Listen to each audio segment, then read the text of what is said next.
हमें तुमसे कुछ चाहिए नहीं, पर कभी लौट करके शिकायत ना आए। क्योंकि बेटी की जब शिकायत आती है तो माँ बाप मरते नहीं हैं, सब कर्म हो जाते हैं। क्योंकि बेटी बड़ी प्रिय होती है, उसे डांटना भी बड़ा मुश्किल होता है, क्योंकि उसे डांटने के बाद खुद हृदय में अपने ही दर्द होता है। और जब वो शिकायत लाती है तो उसे झेलना भी बड़ा मुश्किल होता है। सचमुच में बेटी वो होती है कि शादी से पहले उस पर कभी निगरानी न रखनी पड़ी हो। मेरी बात समझिएगा, सचमुच में सच्ची बेटी वो है जो शादी से विदाई से पहले कभी निगरानी न रखनी पड़ी हो, और शादी के बाद कभी लौट करके ये सुनने को न मिला हो कि तुम्हारी बेटी ऐसी बेटी प्रणाम करने योग्य है, नमन करने के योग्य है।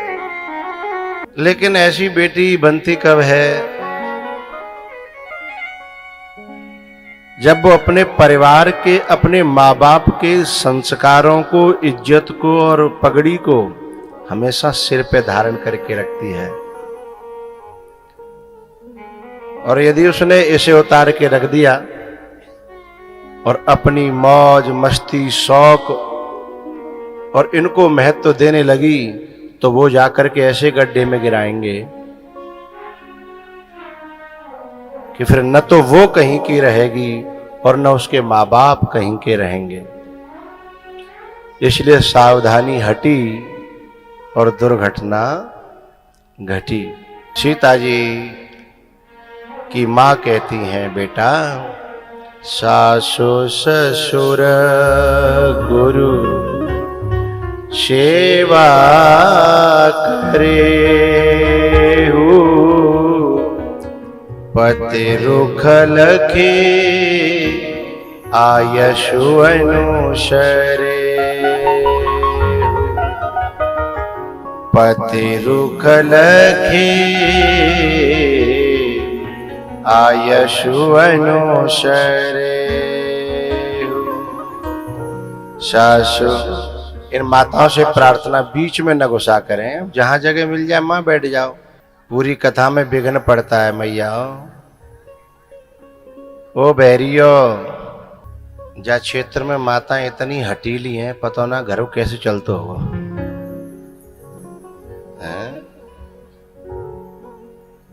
बाबा कह रहे हैं तो बको, हमें तो जो करनो है सो भैया मुंह छनवायो, तुम्हारे लिए धन्य। मुझे तो केवल 9 दिन काटने तुम्हें तो पूरा जीवन काटना है, काट रहे हो। सासु ससुर गुरु सेवा करे हो, पति रुख लखे आयशु अनुसरे।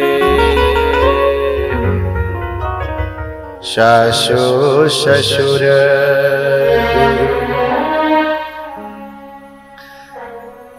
सेवा करे हो, पति रुख लखे आयशु अनुसरे।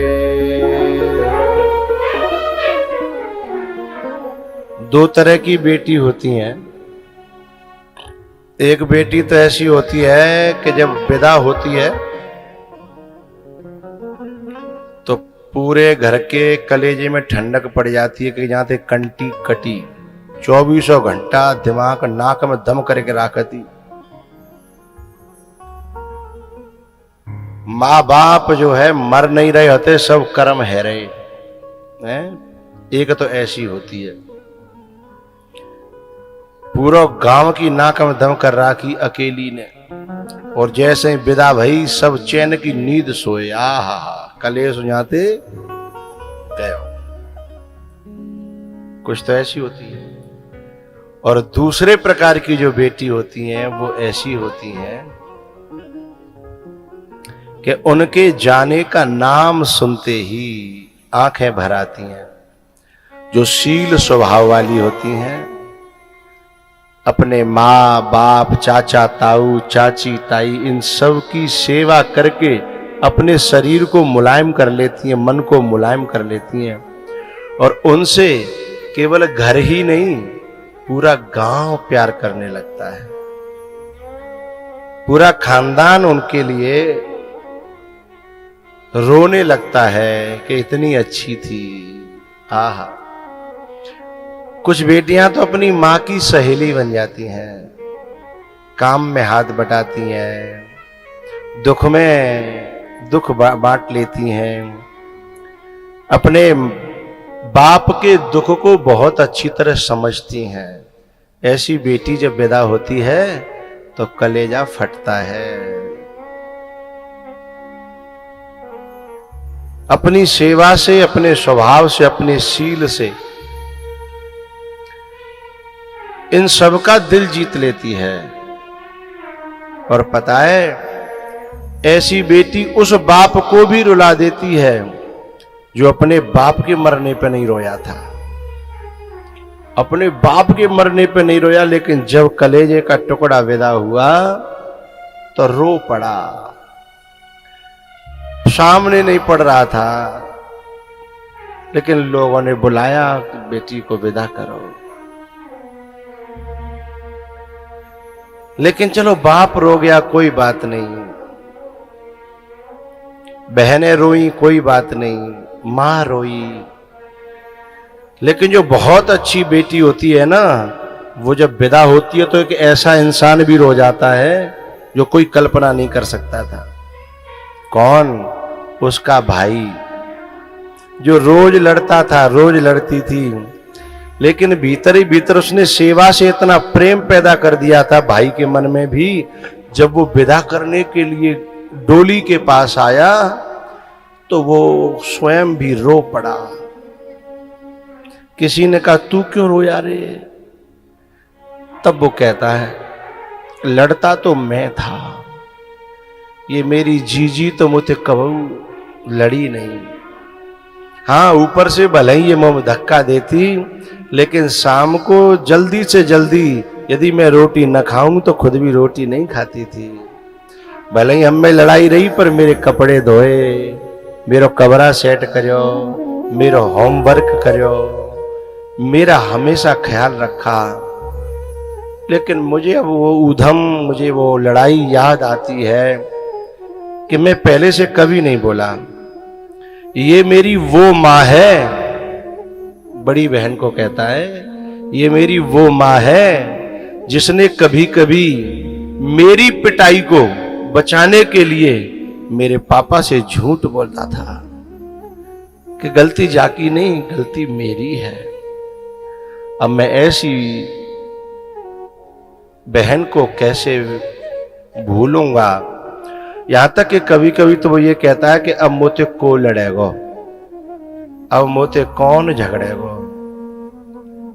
ये उस बेटी ने अपने शील और प्रेम के कारण ऐसे व्यक्ति के दिल को भी पिघला दिया जो रोज लड़ता था। पहले कहता था पता नहीं कब जाएगी यहां से, है ना, लेकिन आज जब जाने लगी ना,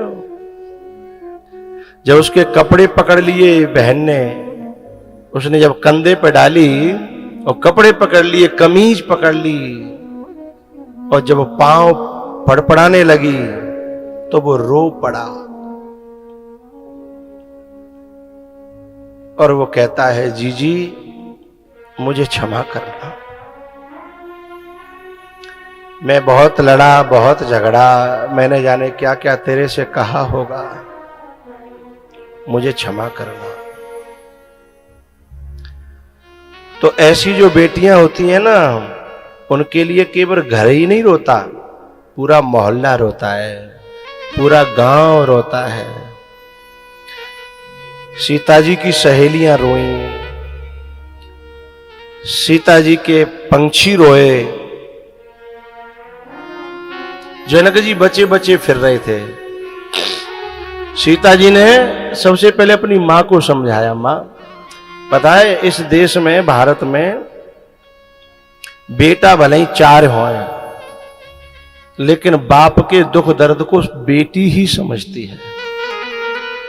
4 बेटा हों तो तुम घर में आओ, जरूरी नहीं है तुम्हें रोटी मिलेगी कि नहीं मिलेगी, पानी मिलेगा कि नहीं मिलेगा, है? लेकिन बेटी यदि एक भी है तो रोटी भी मिलेंगी, पानी भी मिलेगा, और तुम्हारे गले से लिपट के ये भी पूछ लेगी, आज आप उदास हो पापा, मुझसे छुपा रहे हो।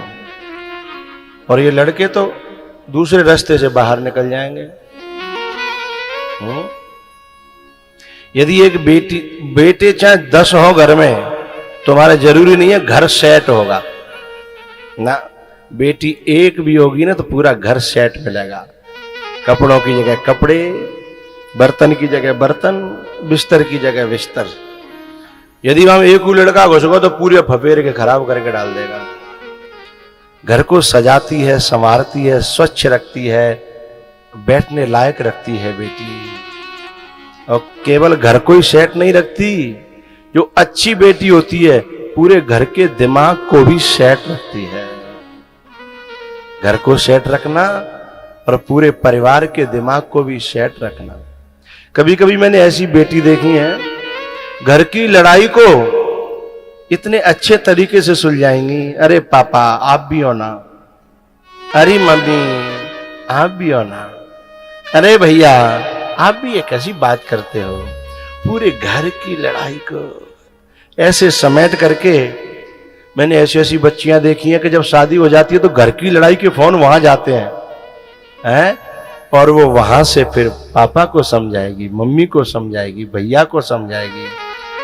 ऐसी बेटी जिस खानदान में आ जाती है उस खानदान का भाग्य खुल जाता है। उसके खानदान के तेहरी पर देवता आकर के माथा टेकते हैं, क्योंकि जहां सुमति तहां संपत्ति नाना, जहां कुमते तहां विपत्ति निधान।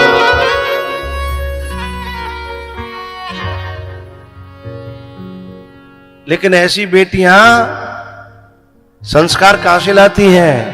जो रामायण पढ़ती हैं, जो गीता पढ़ती हैं, जो कथा सुनती हैं, जो सत्संग करती हैं। क्योंकि ये संस्कार स्कूल में और कॉलेज में नहीं मिलते। वहां मैथ का पीरियड होता है, बायोलॉजी का होता है, लेकिन संस्कारों का कोई पीरियड नहीं होता। वहां ऐसा कोई घंटा नहीं होता जिसमें ये संस्कार दिए जाए, दिव्यता दी जाए, ये बोध दिया जाए, उसकी जो मनुष्यत्व है उसे जगाया जाए। सीता जी अपनी मां से लिपट करके रो पड़ी। पहले सीता जी की मां ने समझाया, अब सीता जी समझा रही है मां को कि मां मैं तो जा रही हूं, मेरे पिताजी का ख्याल रखना, क्योंकि अब तक तो मैं संभाल लेती थी और अब पिताजी को मेरे से ही हर काम कहने की आदत पड़ गई थी। जो अच्छी बच्चियां काम करती हैं, सेवा करती हैं, बाप के जुबान पर बेटी का नाम ऐसे रच पच जाता है कि बात बात पे उसी का नाम निकलता है? और जिस बेटी का नाम जिस बाप के और मां के जुबान पे रच पच जाए, वह बेटी धन्य है, क्योंकि उसी का रचा पचेगा जो सेवा करेगी। लेकिन पता है बेटी जाने के बाद सालों तक उस बाप के जुबान पे वही नाम रहता है। बुलाता है किसी को और नाम निकलता है, बोलो बोलो, उसी का जो चली गई है, फिर घर वाले कहते हैं तुमको तो वही याद रहता है। अरे वो याद रहता नहीं है, वो ऐसा कुछ करके गई है कि उनकी जुबान पर उसका नाम बैठ गया है। ऐसा करके गई है, वो बरसों तक उसकी जिह्वा पर उसका नाम रहता है। तो सीता जी, एक बात बताऊं, मेरे देश की जो बच्चियां हैं ना, वो इतना प्रेम करती हैं अपने माँ बाप से। कभी कभी लाख ऐसे अवसर आते हैं जहां वो गलत मार्ग पे जा सकती थी, लेकिन केवल एक ही बात उन्हें रोक लेती है कि मेरी मां मर जाएगी, मेरा बाप मर जाएगा, मेरा भैया मर जाएगा। ये बात उस बेटी को हमेशा एक घेरे में बना करके रखती है। नहीं, इस कलयुग की दुनिया में इतने रास्ते, इतने मार्ग, इतने मौके आते हैं कि वो कभी भी गलत मार्ग पे जा सकती है, लेकिन कौन बचाता है? उसका मां के प्रति प्रेम, उसका बाप के प्रति जो लगाव है ना, उसका भैया के प्रति लगाव उसे बचा के रखता है कि मेरा बाप है ना बहुत गरीब है, मेरा बाप जो है फटे कपड़े पहनता है पर मेरे लिए पैसे इकट्ठे कर रहा है, मेरा बाप फटी पनैया पहनता है लेकिन मेरे लिए पैसे इकट्ठे कर रहा है। ये इस बात को जो बेटी समझती है, जो बेटी जानती है इस बात को, उसके पैर कभी गलत मार्ग पे जा ही नहीं सकते।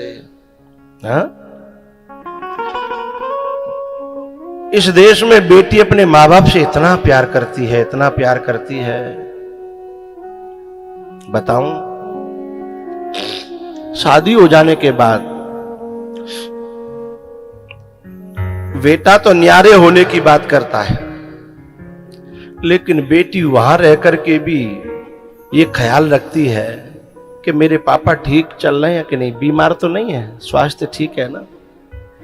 अच्छा, आज तक बेटा ने कभी मुझसे नहीं पूछा कि मेरे पिताजी बीमार रहते हैं, कोई उपाय बताओ, लेकिन बेटी ने ससुराल में जाकर के भी पूछा कि मेरी मायके में मेरा बाप जो है ना बहुत बीमार रहता है बाबा, मेरी माँ परेशान रहती है, मेरे घर में भाभी बहुत सही नहीं आई है, इससे मेरी माँ को बड़ा कष्ट होता है, बाबा कोई उपाय है? बेटी वहां रह करके भी चिंता कर रही है और बेटा यहां रह करके भी न्यारे होने की सोच रहा है। बाप मर रहा है तो मर, मां मर रही है तो मर, है?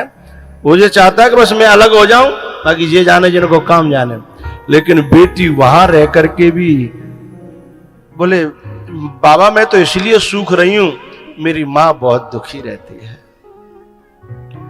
इतना प्रेम कोई कर सकता है? बाबा कोई व्रत बता दो मैं करूं, कोई भजन बता दो मैं करूं, मेरी मां ठीक रहे, मेरा बाप ठीक रहे। बाबा कोई ऐसा उपाय बताओ कि मेरी भाभी ठीक है जाए, मेरी मां को उल्टी सीधी बात कहती है।